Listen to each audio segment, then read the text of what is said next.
วัสดีครับอัสครับวันนี้เราก็มาอยู่กันกับคุณเนย CT Clock ไวเซสค่ะ ไวเซส พูดได้ถูกนะคะครับผมวันนี้เราจะมาทำ challenge กันก็คือการแลกกันวาดมาสคอตของคุณเนยกับผมนั่นเองนะครับ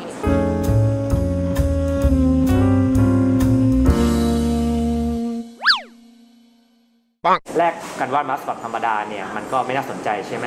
เราก็จะมาแลกอุปกรณ์ในการวาดกันด้วยนะครับโดยคุณเนยก็จะวาดใน iPad ของผมอันนี้นะครับส่วนผมก็จะใช้ดินสอปากกาแล้วก็ปากกามาร์กเกอร์นะครับอันนี้ยี่ห้อ Butter Everyday ของคุณเนยด้วยนะครับเดี๋ยวเราจะมีกิจกรรมฟรีกิฟต์เวย์ตัวมาร์กเกอร์อันนี้นะครับผมท้ายคลิปได้ว่าต้องทำยังไงนะครับดูให้จบด้วย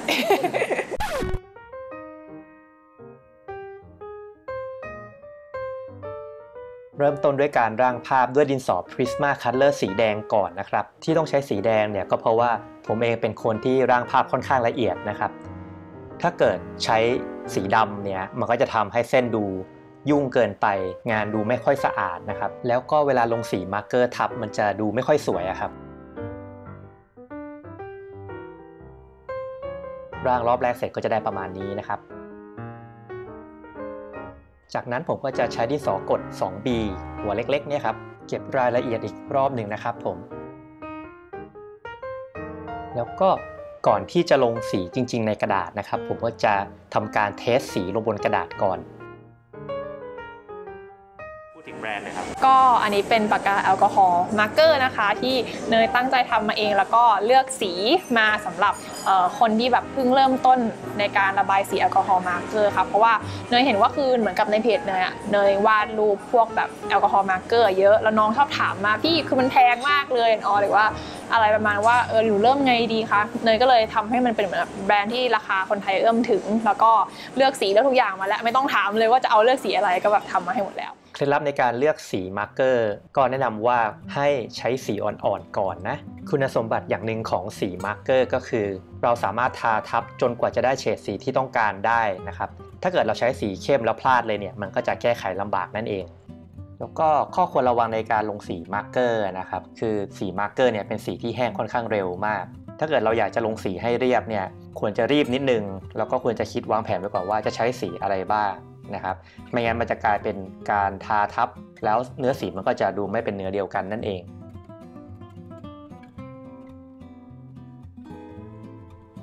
สำหรับในส่วนของเงานะครับคือในกล่องมันจะมีสีที่เป็นพวกโทนเนอร์เอาไว้สำหรับทาทับเพื่อสร้างเป็นเงาโดยเฉพาะเลยนะครับจากที่เห็นก็คือใช้เป็นเบอร์ W3 ครับวอร์มโทนเนอร์ก็จะเป็นสีเทาออกอุ่นๆหน่อยนั่นเองครับปัง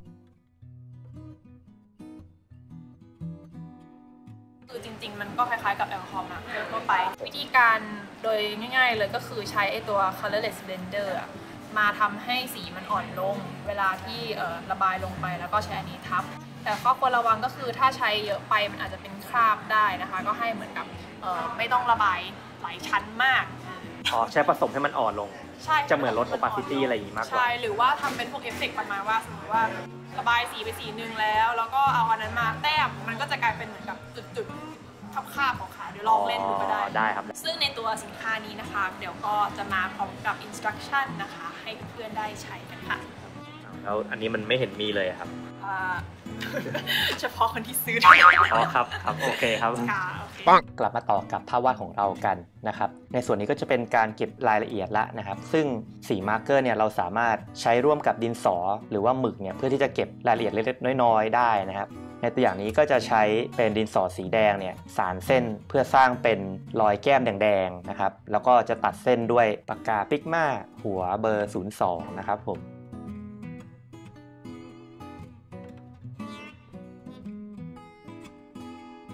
ที่ต้องมาตัดเส้นตอนหลังเนี่ยก็เพราะว่าปากกาบางยี่ห้อครับมันจะทำปฏิกิริยากับตัวสีมาร์กเกอร์แล้วทำให้เส้นมันละลายหรือว่าเยิ้มออกมาได้นะครับผม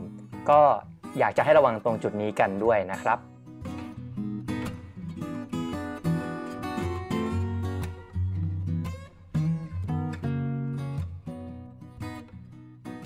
วาดเสร็จแล้วนะครับ